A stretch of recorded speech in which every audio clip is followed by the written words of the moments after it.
Pemirsa, kecelakaan maut kembali terjadi di tol Purbalenyi, Purwakarta. 1 penumpang meninggal di lokasi dan 7 penumpang lain terluka. Sementara di Pasaman, Sumatera Barat, bus yang membawa rombongan pesta pernikahan terjun ke jurang sedalam 15 meter. Diduga pengemudi mengantuk, sebuah minibus menabrak bagian belakang truk di kilometer 79 Purwakarta, Jawa Barat, Kamis pagi. Minibus yang membawa rombongan pemudik balik ke Jakarta ini sempat terseret sejauh 300 meter. Minibus ini ringsek di bagian depan dan sudah dievakuasi oleh petugas. Kecelakaan ini menewaskan 1 penumpang di lokasi dan 6 penumpang lainnya luka-luka. Korban tewas dan luka-luka masih berada di Rumah Sakit Abdul Rajak, Purwakarta. Sementara kasus kecelakaan maut kini ditangani oleh petugas unit laka lantas Polres Purwakarta. Sementara di Desa Mudia Pasaman, Sumatera Barat, sebuah bus terjun ke sawah sedalam 15 meter. Dalam kecelakaan tunggal ini 2 penumpang meninggal dunia, 3 luka berat, puluhan luka ringan, dan 4 penumpang selamat. Bus yang membawa 41 penumpang hendak menuju Lubuk Sikaping untuk menghadiri pesta pernikahan keluarga.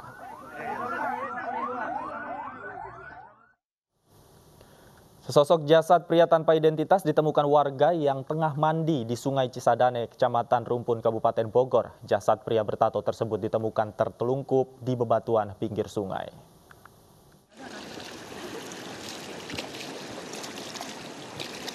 Dengan menggunakan perahu karet, petugas damkar mengevakuasi jasad pria yang hanya memiliki ciri khusus berupa tato di lengan kirinya. Sebelumnya, sesosok jasad pria ini yang ditemukan warga saat tengah mandi di Sungai Cisadane, Kecamatan Rumpin, Kabupaten Bogor. Dari bibir sungai tadi sampai dengan ke darat, alhamdulillah telah terevakuasi ya bersama tim SAR gabungan. Dan untuk selanjutnya kami serahkan ke pihak kepolisian. Jadi nanti untuk pihak kepolisian yang menentukan ya ingin dibawa kemana, karena ini statusnya masih misteri. Saat ditemukan, jasad pria ini hanya mengenakan celana panjang dan tidak menggunakan baju, serta dalam posisi terkelungkup di bebatuan pinggir sungai. Dari Bogor, Jawa Barat, Wildan Hidayat, iNews melaporkan. Akibat cemburu buta, seorang suami di Jember tega membacok istri menggunakan celurit. Akibatnya korban mengalami luka di bagian leher dan bahunya. Beruntung nyawa korban terselamatkan setelah mendapat perawatan medis di puskesmas. Warga Dusun Curah Buntu, Desa Jenggawah, Jember, Jawa Timur dihebohkan dengan aksi pembacokan yang dilakukan seorang suami terhadap istrinya di rumahnya sendiri.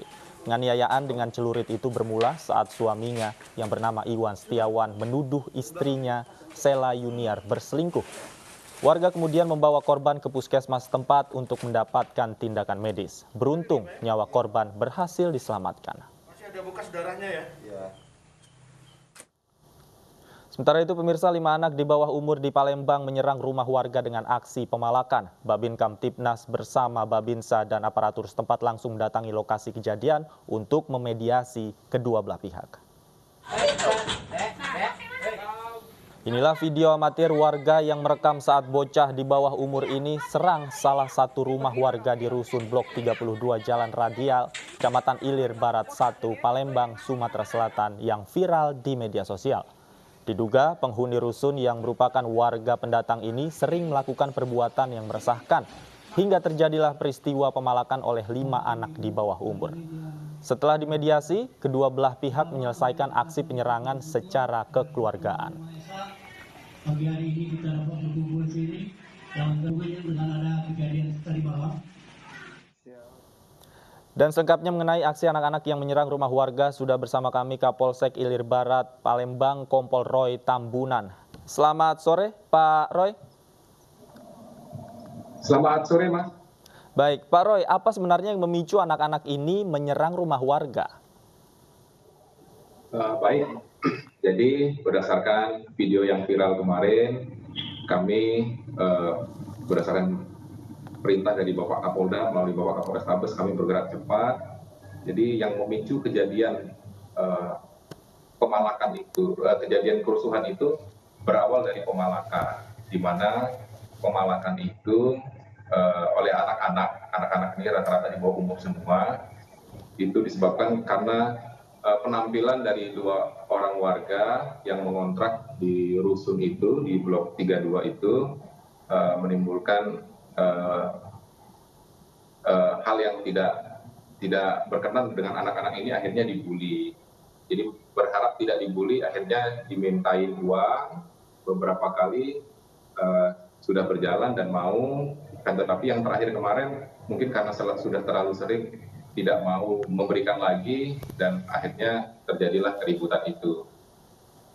Jadi sebenarnya siapa yang membuli ini, Pak Roy? Anak-anak ini, kelima anak-anak ini membuli 2 warga ini tadi. Baik, sudah berapa kali dari pengakuan anak-anak ini mereka melakukan pemalakan?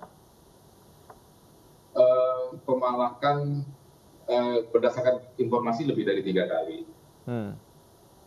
Sudah 3 kali? Lebih dari 3 kali. Lebih dari 3 kali dilakukan di rumah yang sama atau berbeda-beda, Pak?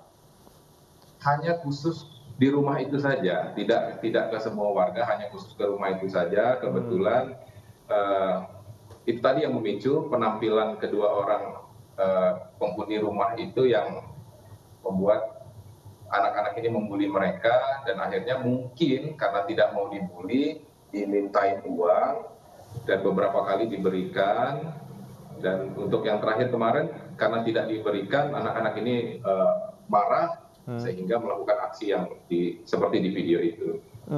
Kemudian dari pengakuan anak-anak ini apa yang melatar belakangi mereka sehingga berani begitu melakukan katakanlah penyerangan terhadap rumah, dan situasi rumah saat itu seperti apa, Pak?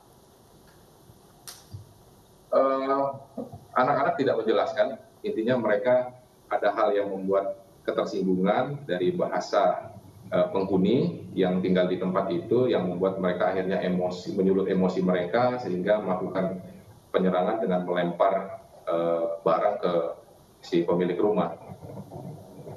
Baik, apa saja Pak yang mungkin yang rusak dari rumah itu, Pak, sejauh ini? Sejauh ini tidak ada, tidak ada karena barang-barang yang dilempar seperti sandal, barang yang ada di halaman rumah itu saja yang dilempar ke si penghuni. Makanya kemarin mediasinya tidak terlalu sulit, sehingga kami anggap itu memang benar-benar kenakalan anak, dan anak-anak itu sudah berjanji dan sudah minta maaf, disaksikan orang tua. Kami mengedepankan mediasi dengan program problem solving dari Binmas Polsek kami. Baik, artinya mediasi sudah dilakukan. Kemudian apa ada langkah kemudian pembinaan terhadap anak-anak ini nanti seperti apa, Pak, koordinasinya?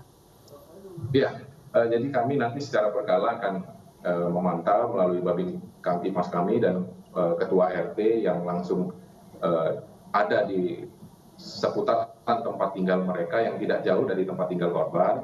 Ini kami akan pantau anak-anak ini supaya tidak terjadi lagi hal yang serupa di kemudian hari. Tapi Pak Roy, saya penasaran apakah sebelumnya memang kenakalan-kenakalan remaja seperti ini pernah terjadi di lingkungan yang sama, Pak? Belum ada. Belum ada, Pak, ya? Hanya baru ini saja dan sudah dilakukan mediasi untuk pembinaan mereka. Terima kasih Pak Roy, Kapolsek Ilir Barat, sudah bergabung bersama kami di iNews Sore. Seekor ular jenis sanca kembang sepanjang 7 meter lebih ditemukan warga bersarang di sebuah gedung bekas bioskop Grand Theater Jakarta. Kami segera kembali, tetaplah di iNews Sore.